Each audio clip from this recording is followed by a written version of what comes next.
দেশে হামের প্রাদুর্ভাব বেড়েই চলেছে।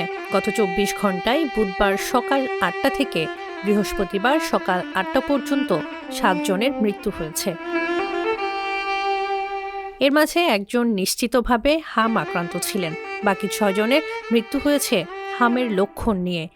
একই সময়ে নতুন করে ৬৪২ জন হাম আক্রান্ত শনাক্ত হয়েছেন,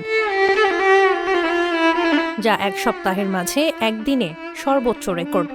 এছাড়া ১১৮৭ জন হামের লক্ষণ নিয়ে হাসপাতালে এসেছেন, যাদের মধ্যে ৬৭৪ জন ভর্তি হয়েছেন।